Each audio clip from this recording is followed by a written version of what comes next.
In this video, let's talk about HTTP put. Now, first of all, the purpose of HTTP put is to update existing resources on the server. Again, let's jump into Visual Studio and let's perform the basic routing. In the past, we have the basic routing to tell what type of method is being used and then which location is being hit, right? So same here, we have our post and the location. And for HTTP put, we're going to use the same thing. Let's copy and paste it over here. And we're going to say put here. Right? So if the method is put and if the location is employees, then we need to update existing employee. So here, we're going to do the same thing, right? Because for HTTP put, things will be posted back. Right? Since information about the existing employee will have to come from the client, and that is in the HTTP body. Therefore, here we need to get the body out from the request object within the context object, and then we use the reader, read the body, use the serializer to deserialize the body into the employee object, and then here instead of calling add employee, we will need to call the update employee, although we don't have the method yet. We don't have the update method for the employee yet, but we can write it first. Now let's scroll down over here and let's add the method. So here, public static. And then for this one, I'm going to use a Boolean and I'm going to say update employee, and I need to pass in the employee information here. So again here, I'm going to say if employee is not now, then I'm going to do something. First of all, I'm going to test whether this existing employee actually exists or not. Okay. So I can do something like var employee or employee like this equals employees, which is the in-memory data store. And I'm going to say first or default. I'm going to look for that based on the ID. Right? So this one equals employee.id.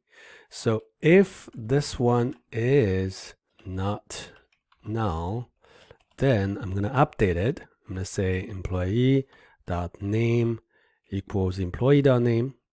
Right? emp.position equals employee.position, and employee, right? emp.salary equals employee.salary.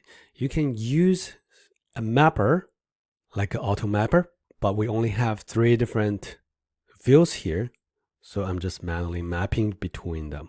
Now here I'm going to just return true. And if we don't have an employee that corresponds to this, or if the employee is null, then it's going to fall over here and we're going to return false.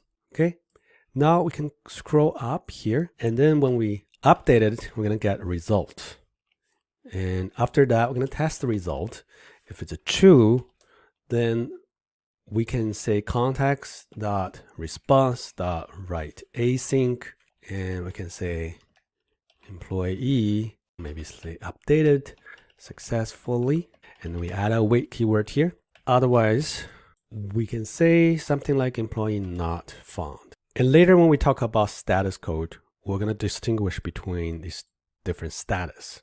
Right now, we're not touching status yet, right? Everything, even when we have this problem, we are going to return success status, which is HTTP 200. Like I said, we're going to talk about that status code.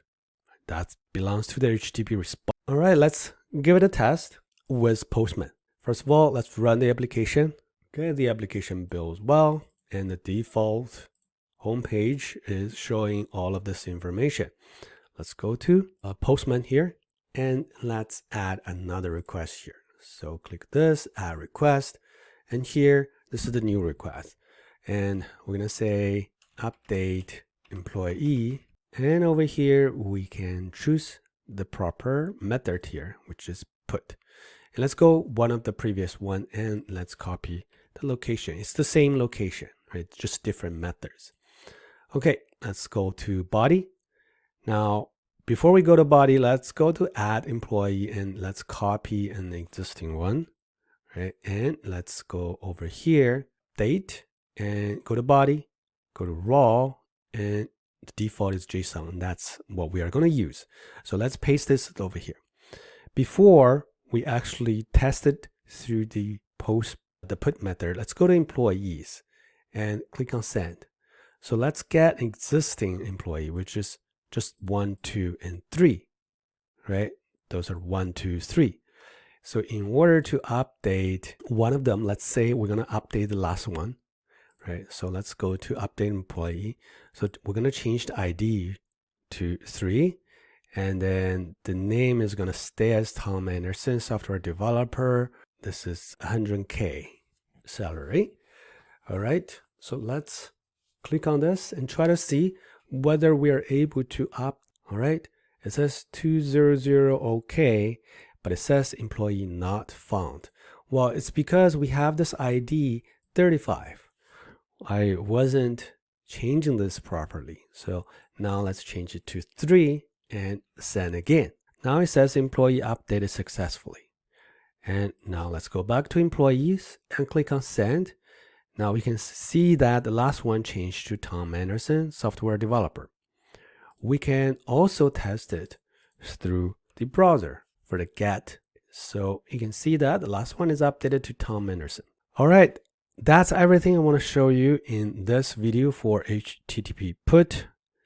Again, our main focus is, first of all, the purpose of HTTP put is to update existing resources on the server. Secondly, we are using simple routing, okay? A combination between the method and the location. Okay, that's everything I want to show you in this video. If you have any questions, please let me know. If not, I will see you in the next one.